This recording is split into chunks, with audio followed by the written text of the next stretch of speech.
Good afternoon and a warm welcome to everyone that is joining us this afternoon. Welcome to this Facebook Live discussion to commemorate the life and legacy of Dag Hammarskjöld, the second UN Secretary General.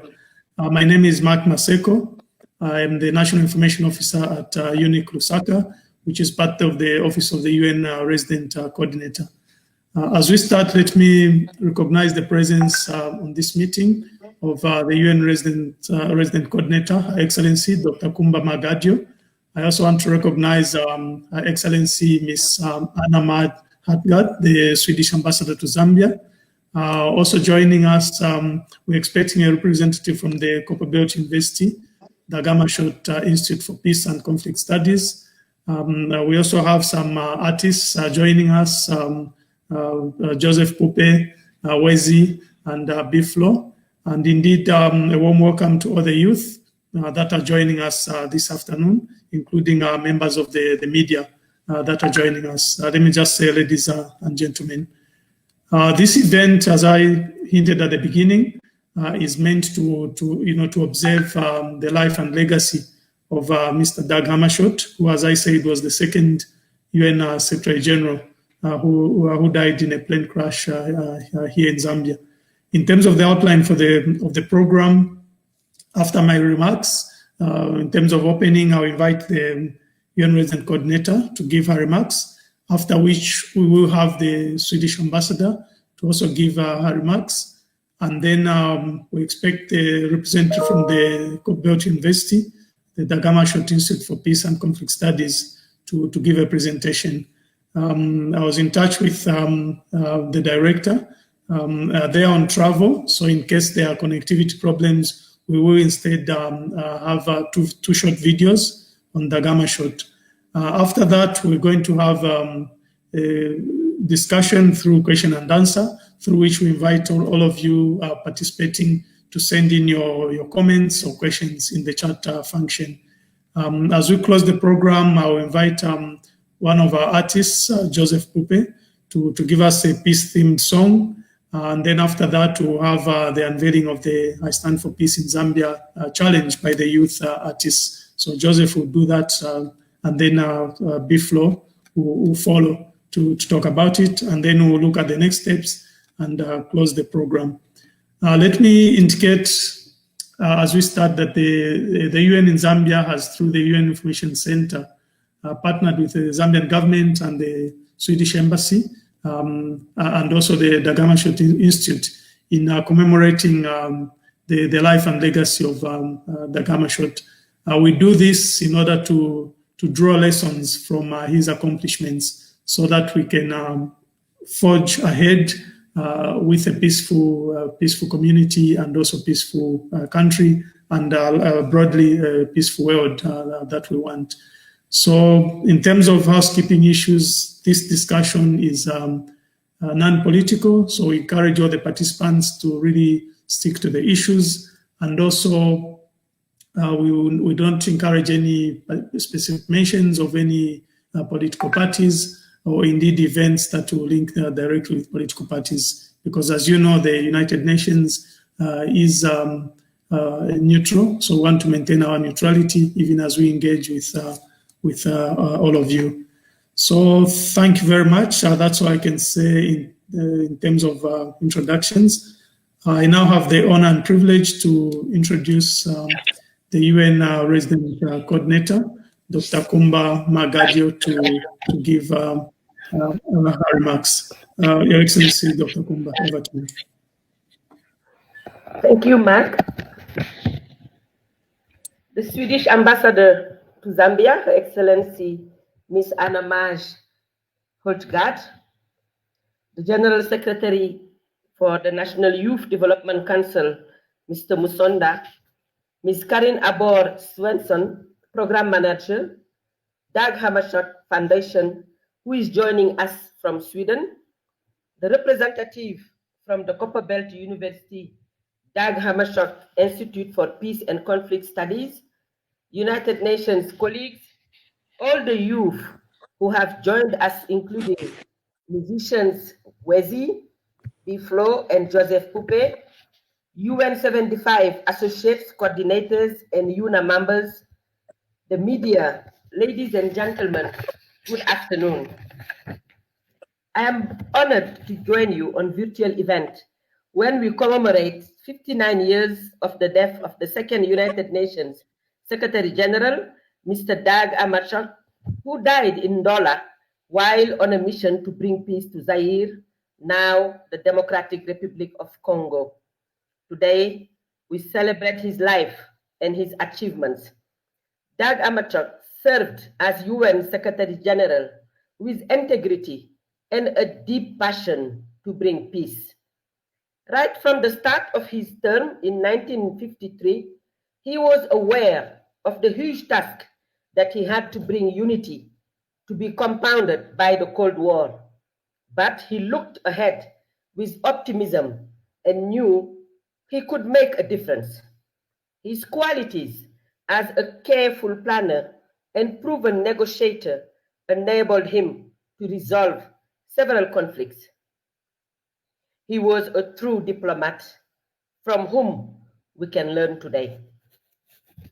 As the UN Secretary General, His Excellency, Mr. Antonio Guterres said on Tuesday during this year's event at New York headquarters to commemorate the 59th anniversary of the death of the Dag Hammarskjöld, I quote, although he had a diverse diplomatic career and was a man of many interests, Dag Hammarskjöld's name is forever linked to the United Nations. Until his tragic passing, he led our organization with courage and purpose, and we owe him a lot. End of quote. As we mark the 75th anniversary of the United Nations, we must remember that Dag Hammarskjöld played a key role in shaping the United Nations into peacemaking and peacekeeping organization.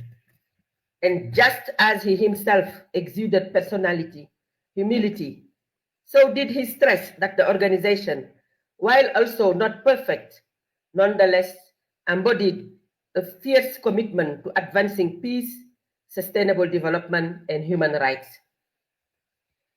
More than 6 years ago, he spoke of our world as becoming ever more connected, a world in which, I quote, the weakness of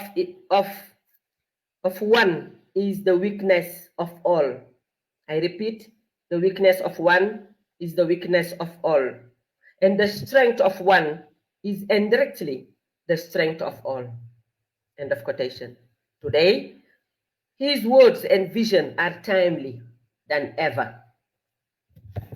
During the COVID-19 pandemic, we have once again seen that international solidarity is no longer a choice, but an obligation.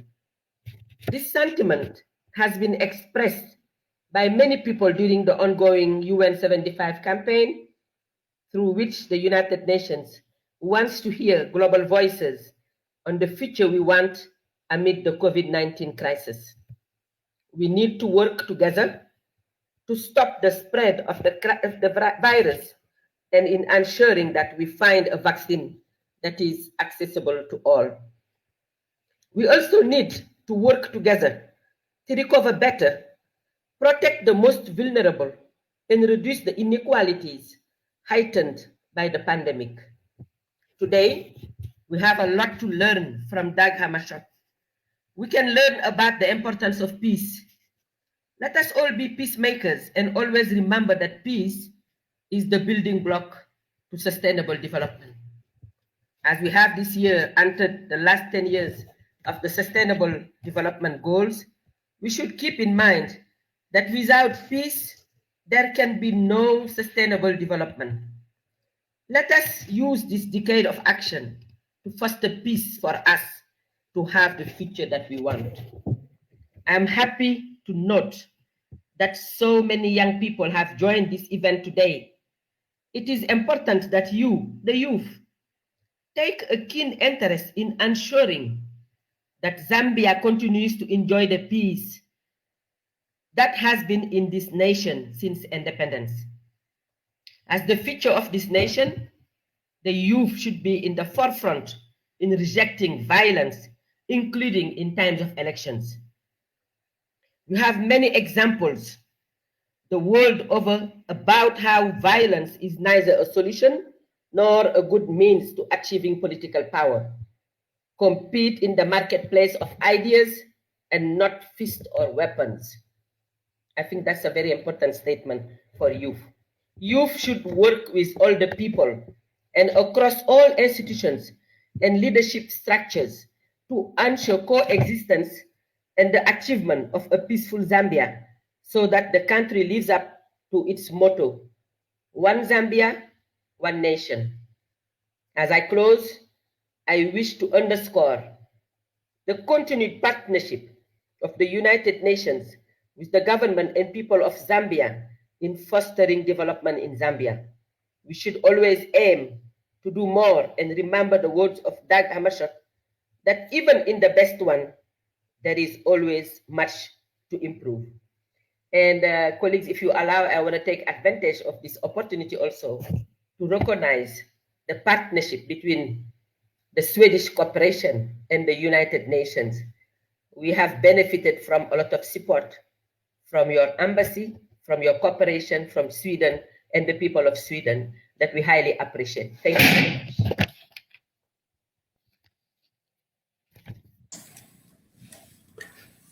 Thank you very much, Dr. Kumba, for your remarks.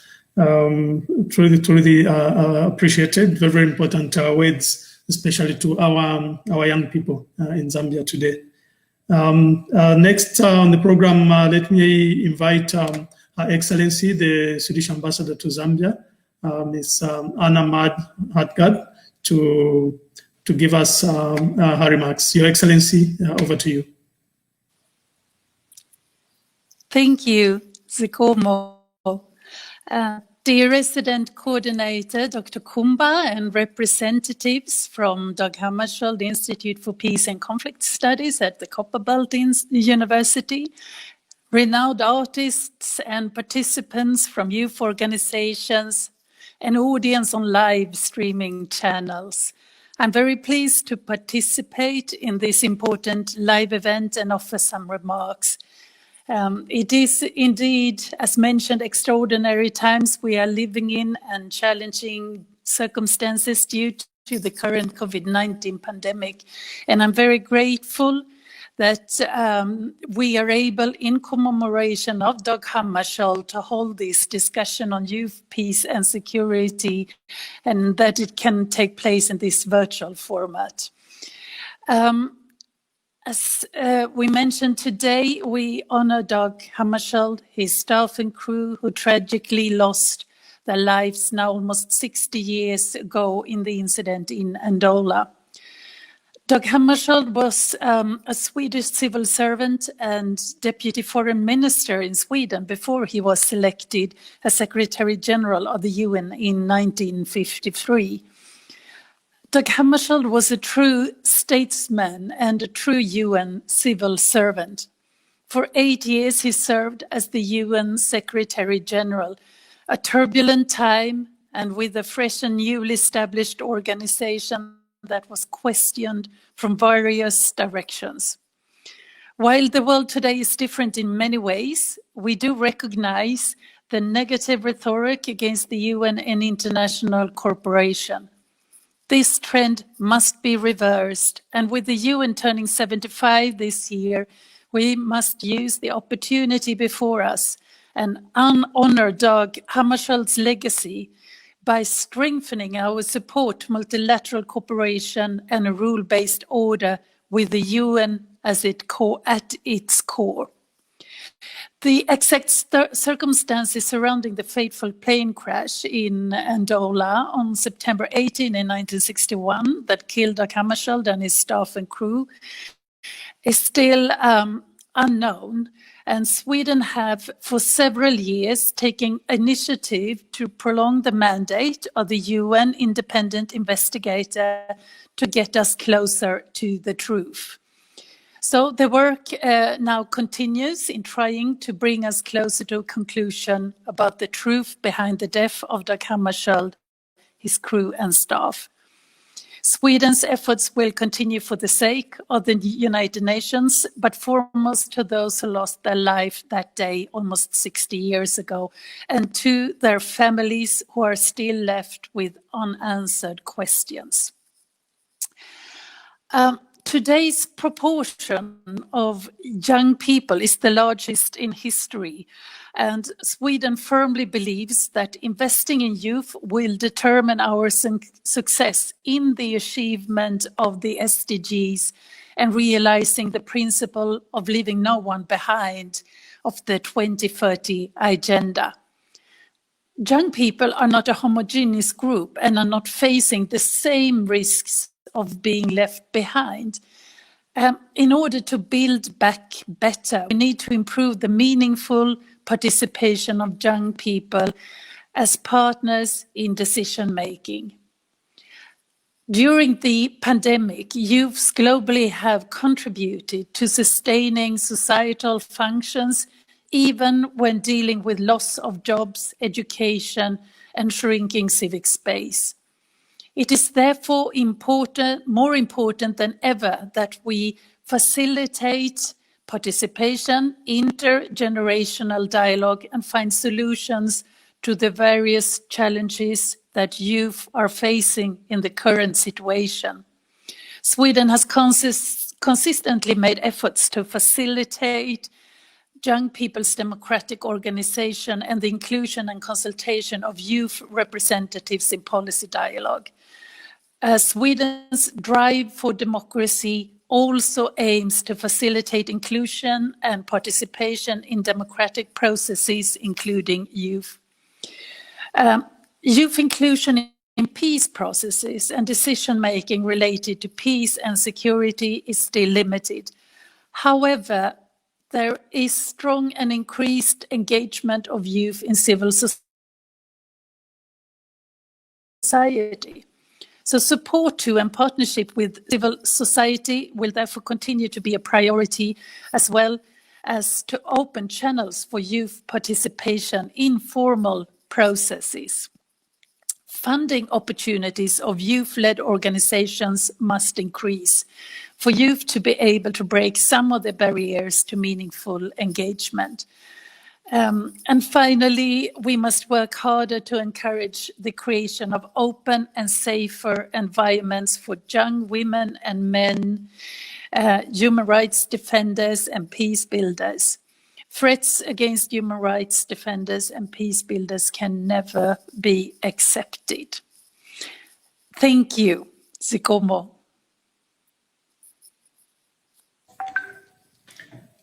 That's great. Zikomo, Your Excellency, thank you very much for your wonderful remarks, telling us a little bit more about who Dag Hammarskjöld was and what he accomplished at the time when he faced great opposition, even to some of the things that that he was trying to achieve. But as we have learned from documentation, Dag Hammarskjöld was one statesman and diplomat who believed in the values of the UN Charter. He mentioned many times that even if you are facing a challenge in living up to an ideal, it does not mean that that ideal is wrong. All you have to do is keep believing in it and keep pushing. So thank you very much for your remarks. It appears Zikomo, Your Excellency, again. I was just checking. It appears our guests from the Copperbelt University have not managed to join us because of poor connectivity, because they are on travel outside Lusaka. So we'll still keep monitoring and see if they'll be able to join. Then they can give the presentation. But what we are going to do now, I'll request my colleague Charles, who is handling the technical aspects, to play us one or two videos just to give us a bit more information on the life and work of Mr. Dag Hammarskjöld. Charles, if you could please cue the videos now. Thank you.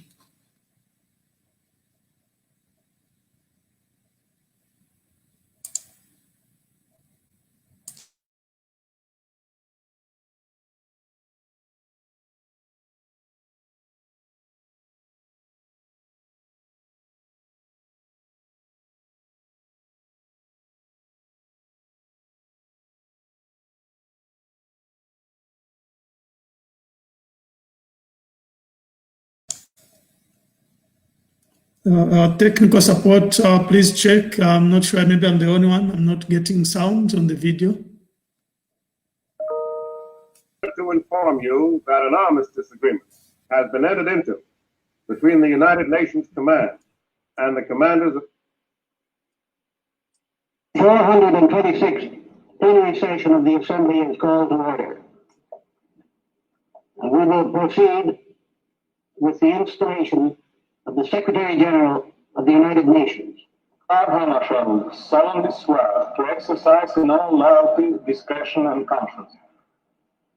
It is for you to judge how I succeed. It is for you to correct me if I fail. I have the honor to inform you that an armistice agreement has been entered into between the United Nations Command and the commanders of the Communist forces in Korea. Mr. Ambassador, the whole world is thankful that negotiations at Panmunjom have brought the fighting in Korea to an end by the signature of an armistice agreement. The United Nations Secretariat joins me in paying tribute to the men and women of many lands who have risked or given their lives in defense of the principles of the Charter. As members of the United Nations Emergency Force, we are taking part in an experience that is new in history. We are soldiers of peace in the first international force of its kind. You have come from distant homelands, not to fight a war, but to serve peace and justice and order under the authority of the United Nations. Thus, the opportunity for service, which is yours, is not to be measured by your numbers or your armor. You are the front line of a moral force which extends around the world, and you have behind you the support of millions everywhere. A new kind of army with a new kind of job. The world's first international force to police the peace under UN command.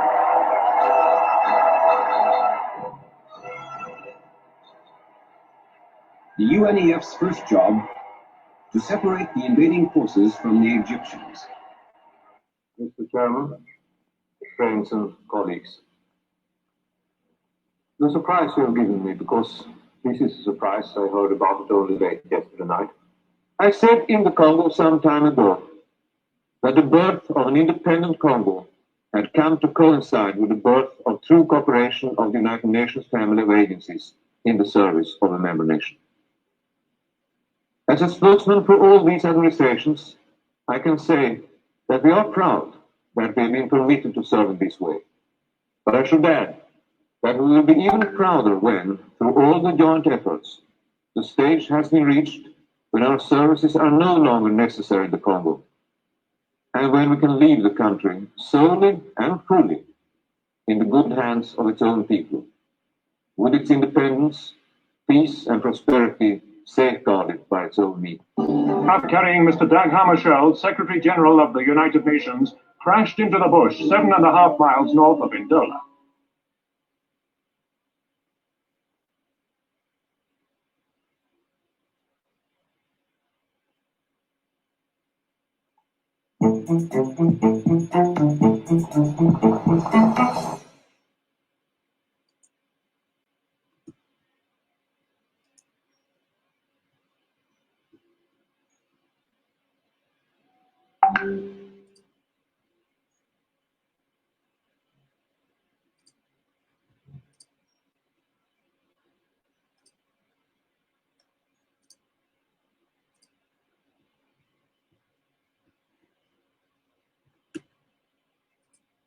The great poet of the last century once said that he alone merits freedom and life and knows how daily to justify his claim.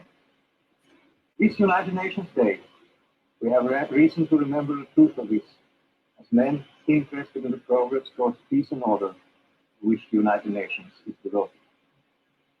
We are all aware of the great problems which are reflected in the conflicts of present-day international politics.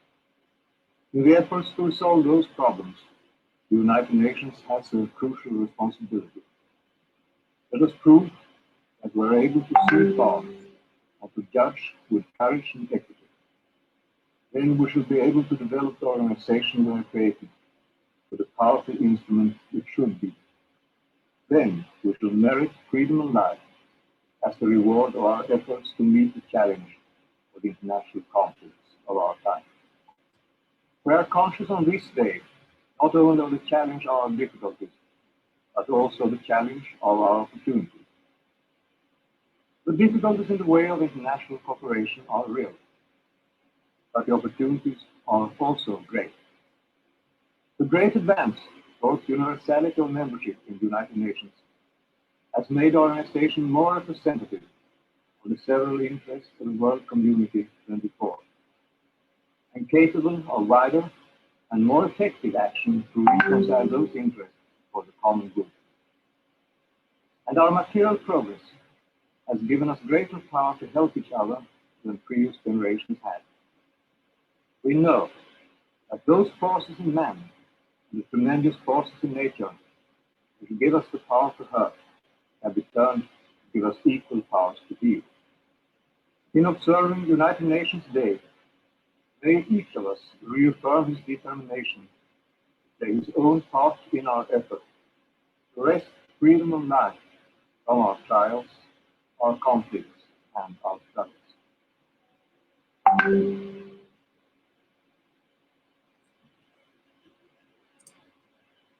So last video.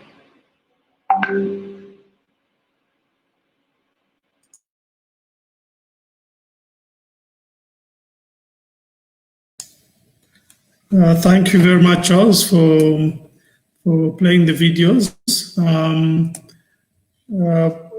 What we are going to do now is just shift the program slightly. I'm told there are some challenges with those who are trying to follow on Facebook. So I just want to quickly check with our technical team what is happening on with that. But what we can do, just in order to keep the program moving, let me check if Joseph, one of our performing artists, is able to join now, so that he can talk about his inspiration. There's a peace song that Joseph has done, so that we can hear about the inspiration behind the song, and just one or two comments from him. After which we'll play the peace song. Hopefully by then we can get to a resolution on the Facebook challenge, so that we can get our participants to send in their questions. Charles, please advise if Joseph is ready to connect now. I'm trying to get hold of him.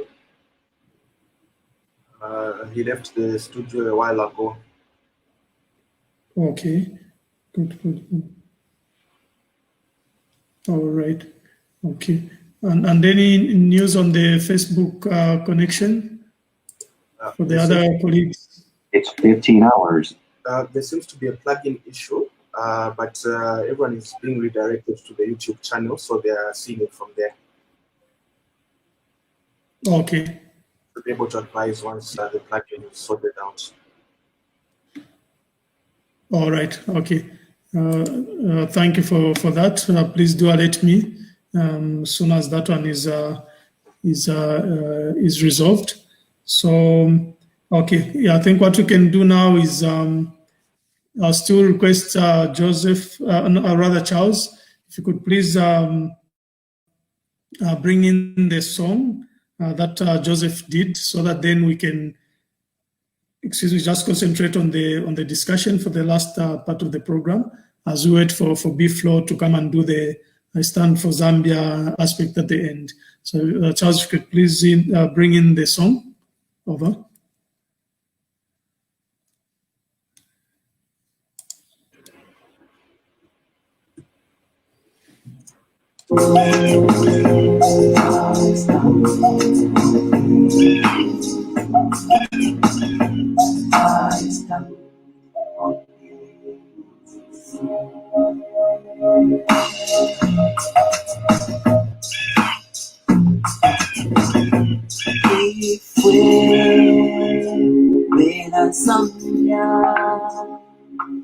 We are not for peace, twaishira okwa, we stand for peace. Say no to violence, intolerance, as one Zambia, one nation, we stand for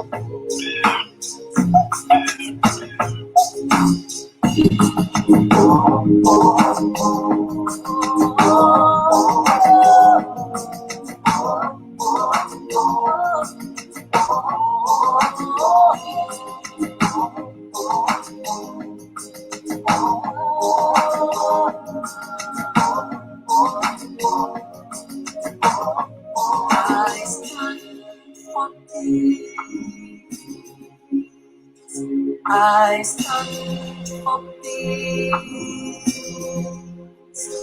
I stand for peace. Oh, I stand for peace.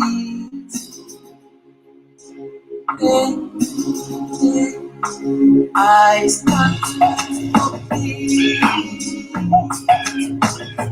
Oh, I stand for peace.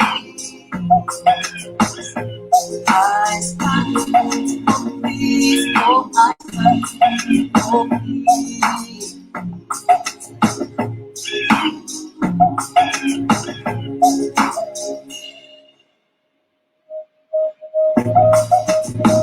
You will fresh a leader. One day we are upon Tocana,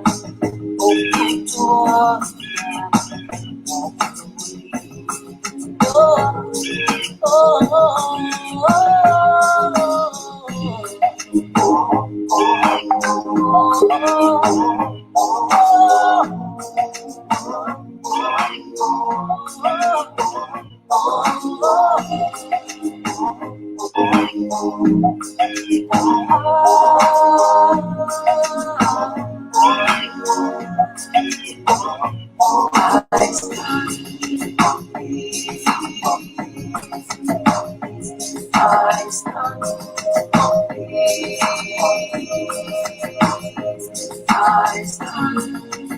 peace for life.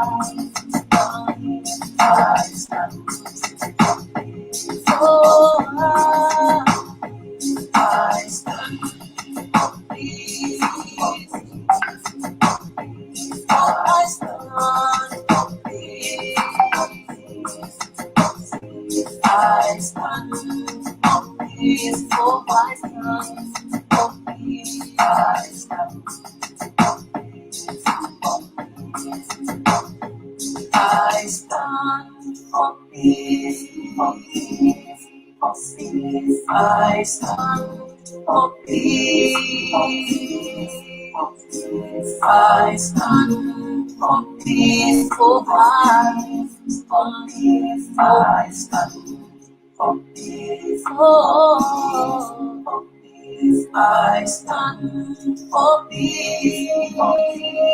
For peace. I stand for peace.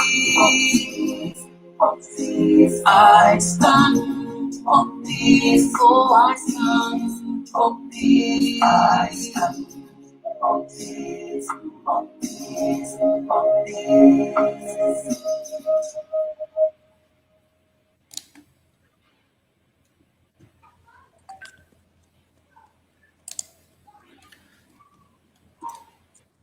Thank you very much. That was the peace-themed song by Joseph Pupe, who I can see now in the function, rather in the video. Joseph, I should mention, has partnered with us as UN Information Center in the past during school outreach activities, where he has given his time and energy to help us sensitize youth on issues including the Sustainable Development Goals. So thank you, Joseph, for honoring us by joining us this afternoon. And wonderful song, well done. So maybe if you could please take a few moments just to explain the inspiration behind this song, that you did about peace. Over to you, Joseph. Thank you so much, Mark, and thank you, Your Excellency, and I'm humbled to be a part of this incredible show. So I, as an associate of United Nations Information Centers, Mark just mentioned, I've always believed in music as a tool for creating inclusive and participatory structures for the advancement of social equality and civic participation, especially in decision-making processes at community level. And using my ability, I've achieved this by enhancing the power of music and performance with songs such as the I Stand for Peace to inspire, support, and just facilitate the creative communication storytelling around peace building. The I Stand for Peace song is a song that means so much to me. I remember it's composed and curated in ways with the aim of attracting interest, engagement of policymakers, corporate leaders, and grassroots communities, and obviously other key players to rethink and reinforce our action-oriented commitments, desires, that perhaps would echo towards a more participatory and inclusive structures, institutions, and communities. Essentially, the I Stand for Peace is aimed at inspiring young people from all backgrounds to realize their innate power and ability to create and achieve sustainable peace. And thanks to UNIC for the support and platforms, and also for conditions for the participation of young people such as me and many others to be a part, not only as beneficiaries, but also as key players and contributors in peace building and peace sustainability. Yeah.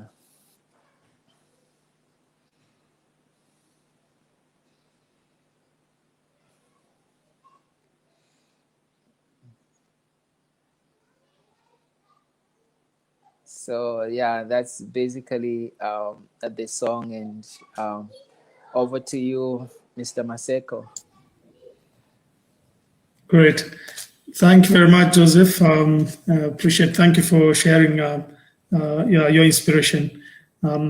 So I appreciate Charles is encouraging our youth, the UN75 associates and coordinators, to send in any questions that they might have.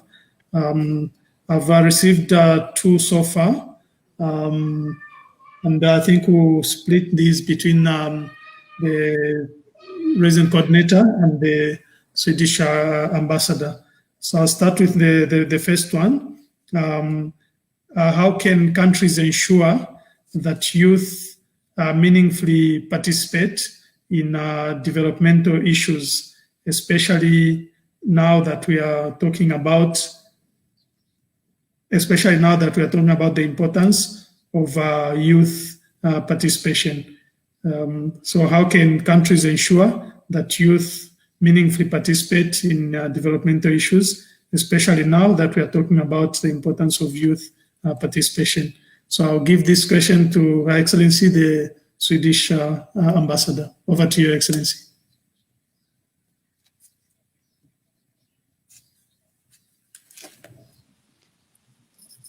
Thank you so much for a very, very good and very important question. I would also like to thank Joseph for the introduction and for the peace song. I think it was wonderful to hear about it and hear the song itself.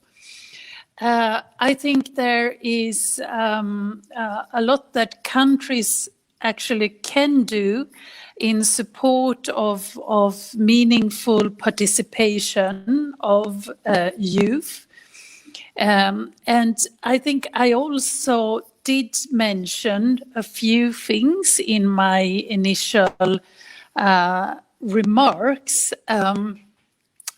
I agree that we have to be specifically active, I think, and targeting youth to get their inclusion. And I think that one way is actually a bit like we are doing now. We need to be in and at the platform and engage where we have youth. And to get the participation. And that might mean to move to a bit of different platforms than we are sometimes used to. And I think everything from being on social media to use music, as we heard before, is very, very important. I also think it starts quite early with the influence that children and kids might have in their close environment and in school, and just to practice to be listened to and to take an active part in their in the society. And that is a process also where schools and education play an important role. I think also that governments and countries actively should support youth organizations as part of civil society support, which is very, very important, and also by way of funding and opportunities for those organizations. That was a few examples. Thank you so much. Thank you, Excellency. The next question will go to the resident coordinator. Mark, before you go to the next question, I want to contribute to what the ambassador excellently said from a UN perspective to show a bit what we are doing in countries with the youth organization. And before that, I need to also congratulate Joseph for a very great performance. Thank you for being here.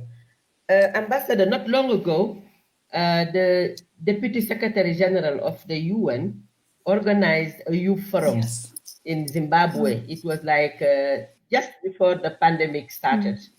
And we brought together more than 1,000 youth from various countries around the world.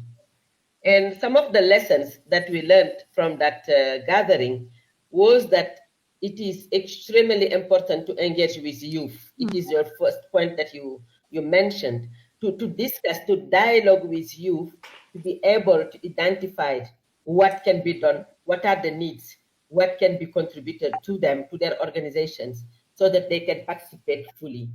We learned from there that it is very important for youth. It is one of their main requests to participate in decision-making processes, decisions regarding their country's their future, their country's development, their country's. They need to be part of structures where decisions are made. It was one of the main asks that we get from the youth, and I think it needs to be further discussed to see concretely what can be done.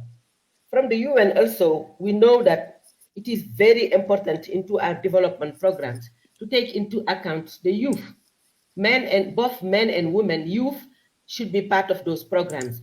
We should develop more specifically programs dedicated to youth, and particularly to their employment, programs that will promote youth employment, youth education, research for youth. Youth should have their specific needs taken into account in all programming that we do. And it is one of the main program or a main priority, if I can put it that way, into the Agenda 2030 for the Secretary General, His Excellency Mr. Antonio Guterres. He asked all of us in countries to focus, to support the government, focus on youth, their priorities and their needs, and into programs that they will define themselves as being a priority. So thank you very much. That's what I wanted to add to what our ambassador excellently said already. Thank you. Thank you very much, Dr. Kumba. Now coming to the second question, and now the questions are coming in quite rapidly. I think now we have about 6.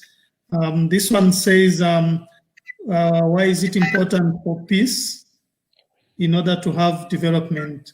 Are countries doing enough to help youth? I'll repeat the question, why is it important for peace to have development? Are countries doing enough to help youth? Over to you, Dr. Kumba.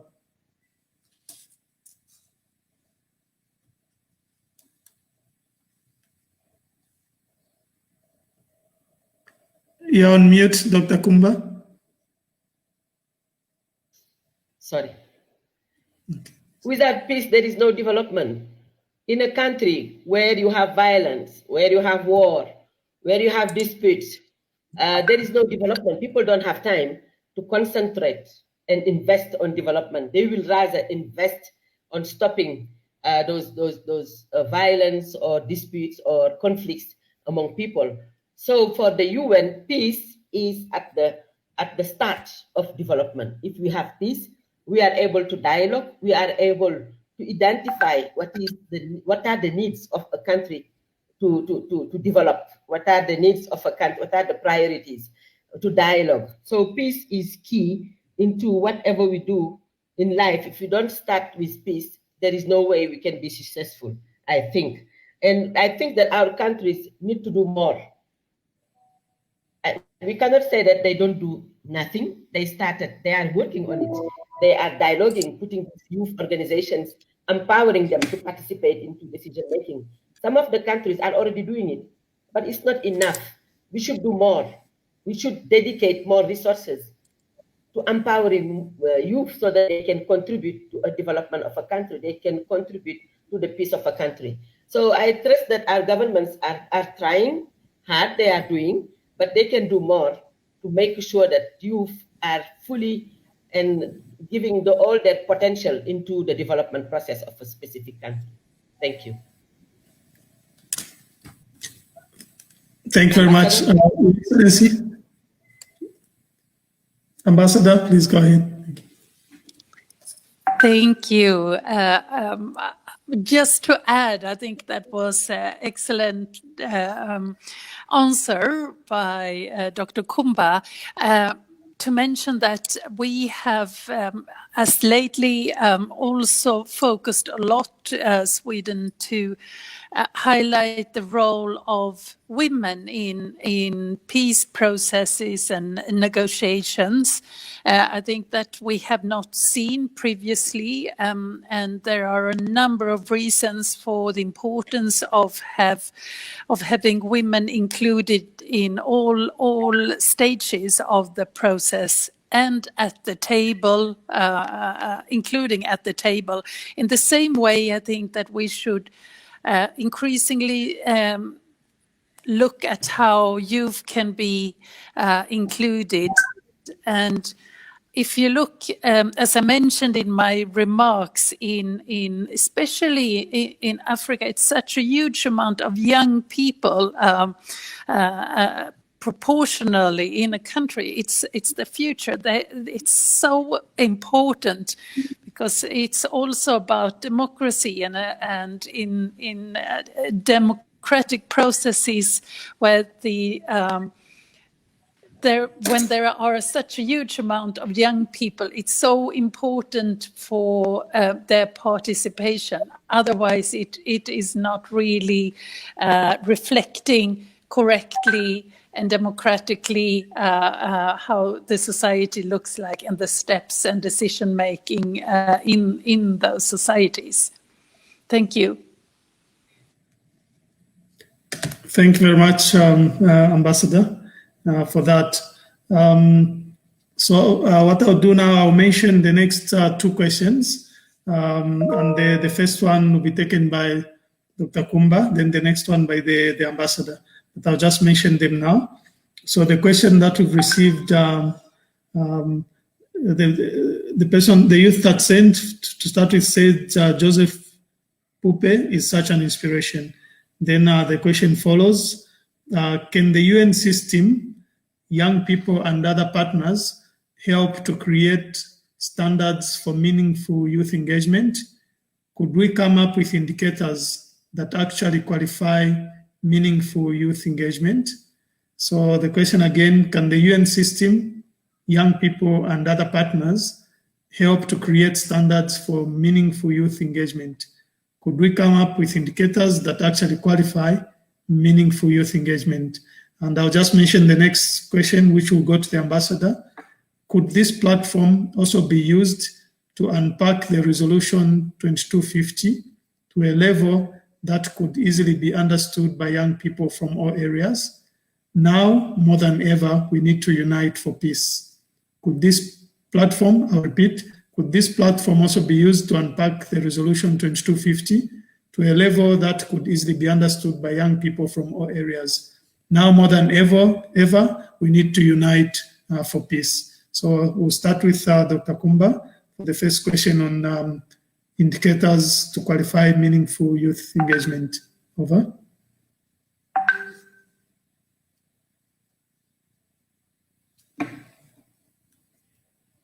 Mark, I think that you can yourself also answer to some of the questions, because you are one of your champions working with youth organizations in Zambia.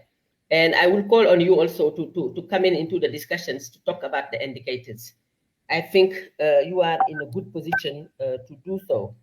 For the UN system here in Zambia, working with youth is critical, and we are trying to, through all our agencies to develop programs to address the needs of youth.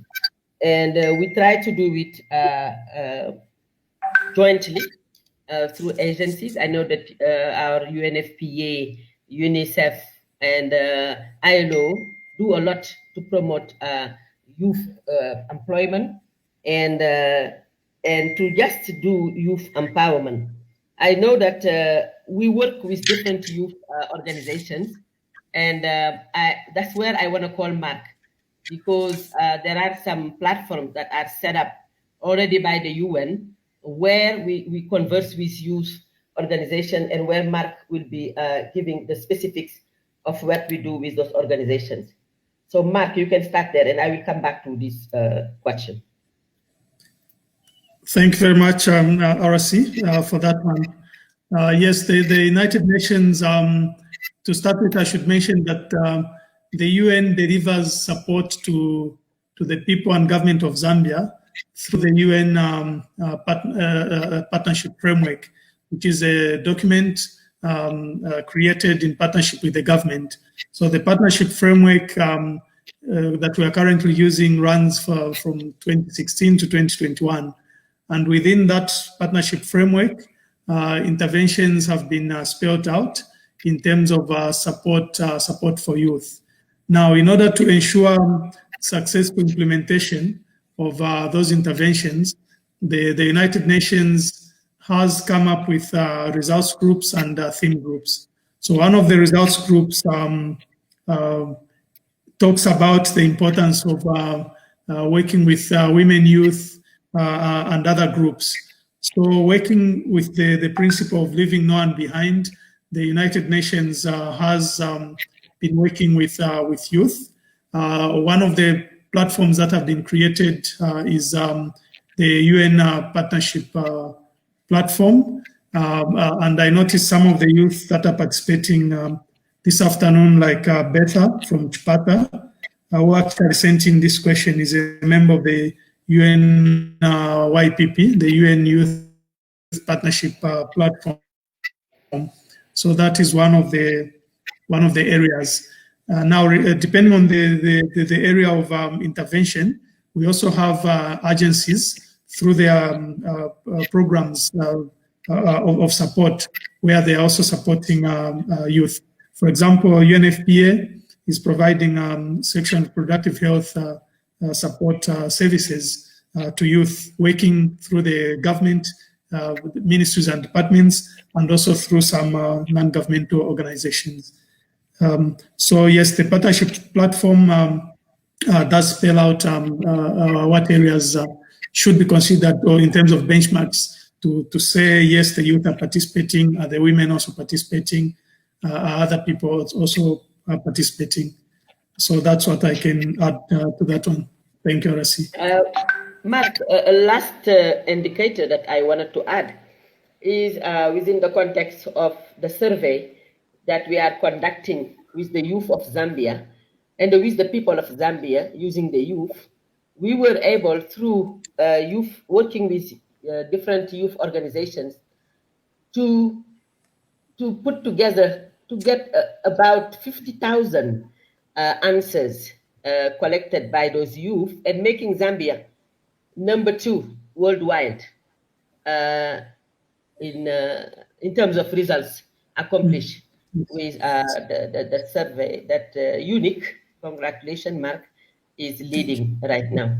So that is an indicator showing that we did these results through the youth, the different youth groups that we collaborate with here in Zambia. Thank you. Thank you, Dr. Kumba. I'll now turn over the floor to the ambassador on the resolution 2250 to make it easily understood by young people from all areas, Your Excellency.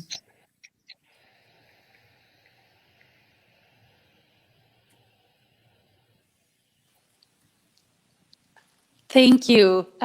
Good question.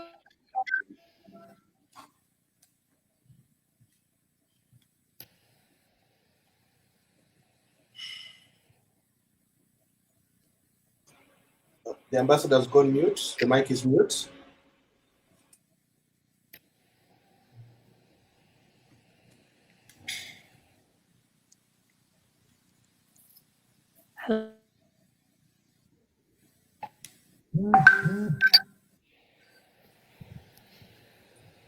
Okay, I'm trying. Do you hear me? Yes, I think what is important and interesting is that you referred in the question, a very good question, to the Security Council resolutions. And I think that increasingly there is a stronger normative framework that has emerged around youth, peace and security. And I think that is very welcome. Before taking up the position as the ambassador of Sweden to Zambia, I was working at the Stockholm Ministry of Foreign Affairs along our tenure at the Security Council. And we were very actively, as Sweden also, engaged in supporting all those steps around the key UN Security Council resolutions referring to youth and peace and security. What I think it's of course so important that in this work the youth itself are involved, and I do know that Sweden through the SIDA, the Swedish Development Agency, is supporting an organization working within UN called the United Network of Young Peace Builders. And they are working, so we offer them support, and they have been lobbying within the UN and among member states, which really contributed their work and lobbying to the resolution 2250. And I think organizations like that, it might also go the other way, because we need to spread, and I think that was to the core of the question: how do we take out the content and make it alive? And I think we can use maybe as model what we have done when it comes to women, peace and security and that agenda, because that we have worked a bit more and longer on how to share and make its content relevant in practice. So I think there are good ideas, but we have all to work actively to inform and to share. And as governments, we can always support more information sharing about its content and what it means, and do it very concretely in the different countries and among youth organizations.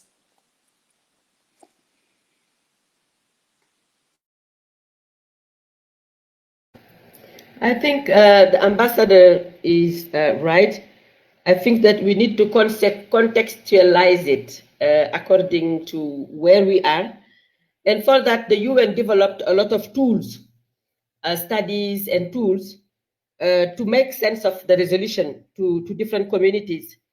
And I think that some of the things that are suggested that youth can do is strengthening community cohesion and reconciliation through intercommunal religious and ethnic dialogues and events.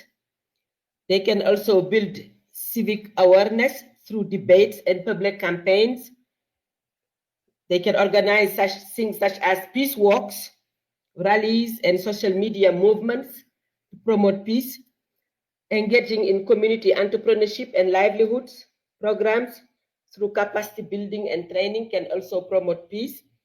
Advocating for the participation and inclusion of youth in decision making by participating in conferences, producing policy papers, organizing forums. I think it's underway in many regions. I know that here in Africa, particularly in the southern part of Africa, youth groups are very active in organizing even their own government.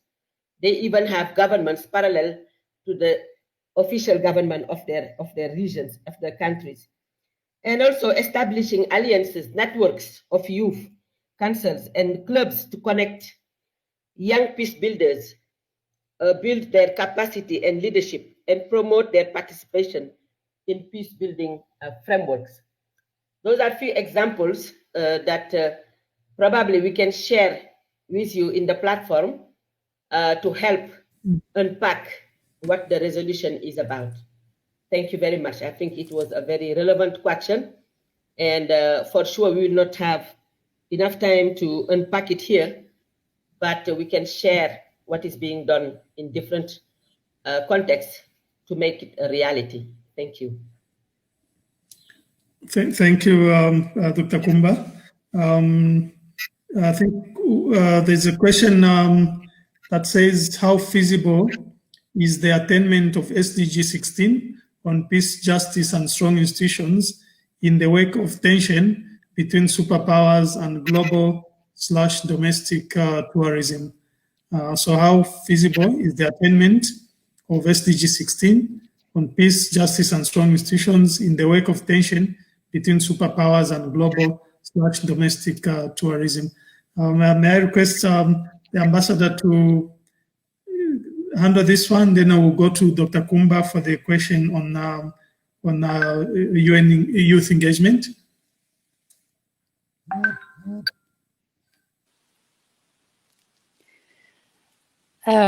It's still very good questions, also hard questions. I think relating to the reason maybe why we are having this discussion now is also the commemoration of Dag Hammarskjöld. And during those turbulent years, there was strong superpowers, and I think he managed to make UN relevant and strong at a point when I think most of the powers did not expect those kind of actions and muscles from the UN. So one question or answer would be that, I mean, peace, justice, and strong institution, it's to the core, it's still so relevant. It was at that time, and I think that that it's still a it's a very important goal, and we have to offer our support to UN and to its institutions and to the multilateral framework, because I think that to smaller countries, and that goes for Sweden, for example, and for Zambia as well, in a way, that we need to international law, the multilateral framework, is very important to us because it's sort of a guardian to maybe superpowers or big powers. They still have the muscles. So I think that to make that goal feasible, yes, I think it is, but we have to work together to safeguard the multilateralism and international law. I think that is the best to protect and to what we have achieved, and also to guarantee some peace and justice and its institution in challenging times. Thank you. Thank you very much, Your Excellency. I'll just tackle one question quickly before we go to the resident coordinator. There's one youth who was asking, how can youth be monitored by governments as they engage in sustainable development? What I can say on this one is that to start with, as a young person, as a youth, you should always start with yourself. So I think the accountability has to start with the individual before you expect others to monitor what you're doing. So just 5 things that I pick, drawing from the lessons that we learned from Dag Hammarskjöld. One, he was a peacemaker. So I think even at the level where you are, always think of, am I bringing peace or bringing division in my community or my country? Secondly, as you monitor yourself, look at issues of integrity. Uphold yourself with the highest standards. The way we saw Dag Hammarskjöld upheld the values of the UN Charter, even amidst a lot of opposition. Third is the issue of fairness. As you do your work, how fair are you in your dealings? Are you giving equal weight to all the voices that you need to represent?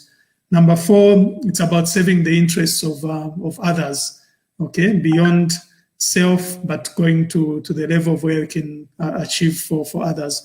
And lastly, is the issue of justice linked to fairness, ensuring that justice is achieved at all times. So starting with the accountability within yourself, then now letting yourself be examined and be accountable to others. So I think it's much more at the individual that it needs to start.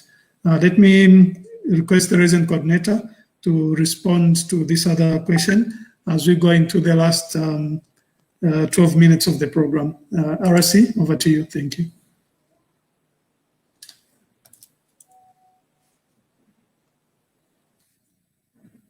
You're on mute, RC. Mark, can you repeat the question? Okay. So just a minute. Let me just go back to it. Is it the one on bringing together the youth? This one says, how can youth shun away from being used as tools of violence, and why should they take the lead in driving sustainable peace?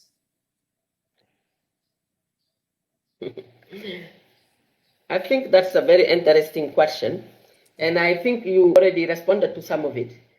I think that youth should focus on positive ideas, on positive actions, on positive activities that can contribute to the development of their countries.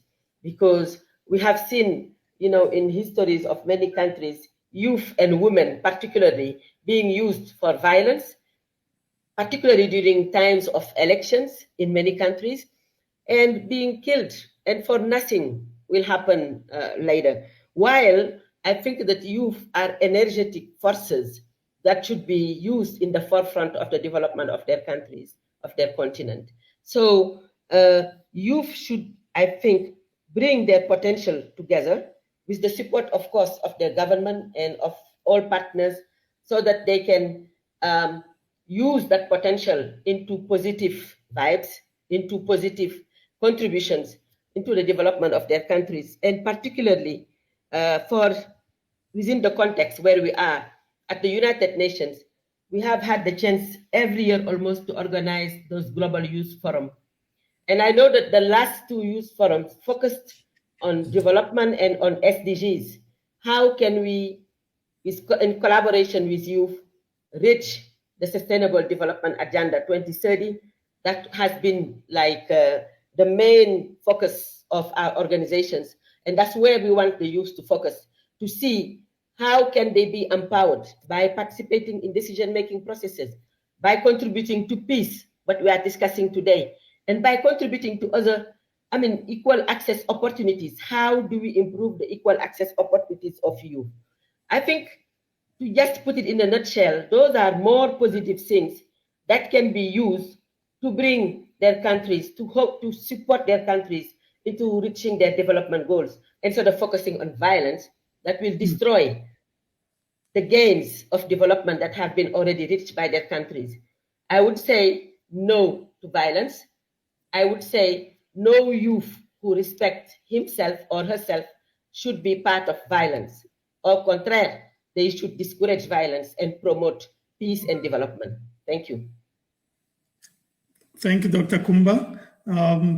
I think I'll now request the ambassador just to give final remarks in 1.5 minutes as we go to the end of the program, Your Excellency.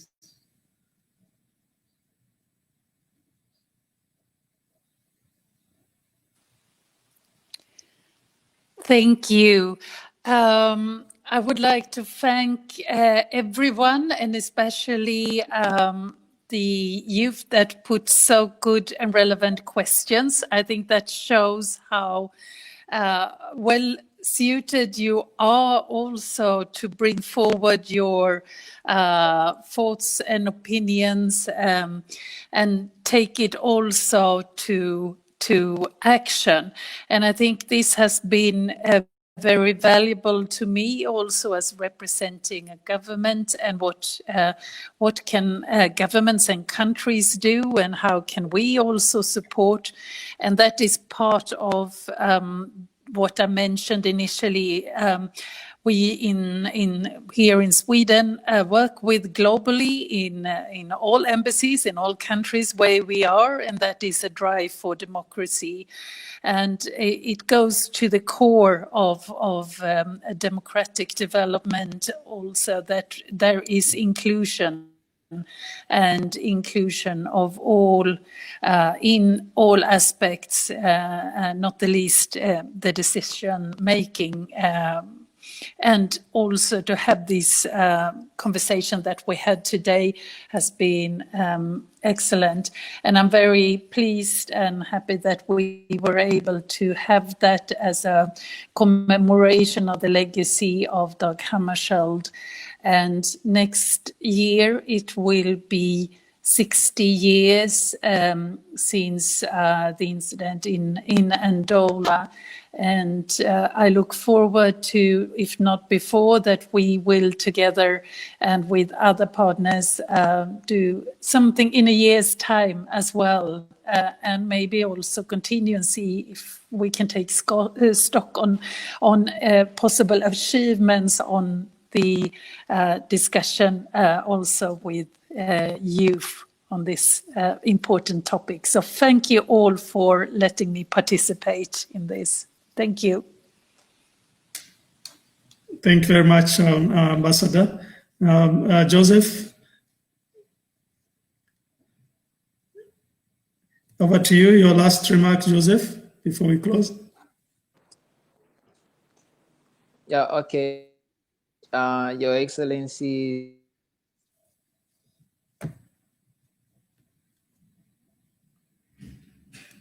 Yeah, unmute, Joseph. Okay, thank you so much, Your Excellency, Dr. Kuma and Mark, and also to many young people who tuned in during this interesting and informative program. And we hope, like you and me, we've gotten to share and at the same time learn the importance and the role that we as young people, of course, through intergenerational dialogue and engagements, how we could collectively envision sustainable solutions towards peace and ensure that we achieve the ultimate sustainable development goals overall. And we hope that it is not just during this commemoration, but in our everyday choices and actions, as well as habits, that we can do this. We've come a long way, and we still have a long way to go. And together we are in this together. So thank you. Great. Thank you very much, Joseph. Before I close, let me again apologies to those that faced challenges to access the discussion on Facebook. But we are glad that you're able to join us through the Unique Lusaka YouTube channel. And thank you very much for the questions that came in. Let me sincerely thank the UN Resident Coordinator for joining us on this program and sharing insights. Also, thank you very much to the Swedish Ambassador also for joining and also sharing her insights, and also to Joseph also for joining and sharing your inspiration and insights, and also sharing that wonderful song about peace. Thank you very much to all the youth that were able to connect, for everyone that sent in the questions. We look forward to our next discussion, which will take place in about 2.5 weeks, centered around the Sustainable Development Goals. So we look forward to your involvement in terms of all the youth that are here on the program, so that in this decade of action towards the SDGs, we can continue talking about the Sustainable Development Goals and the role that you have as a youth in bringing a difference, in creating a better world, so that in the end we can have the future that we want, and indeed the United Nations that we need. So thank you very much again to everyone for joining this program, and to my colleagues at UNIC also for support. Thank you very much. Bye.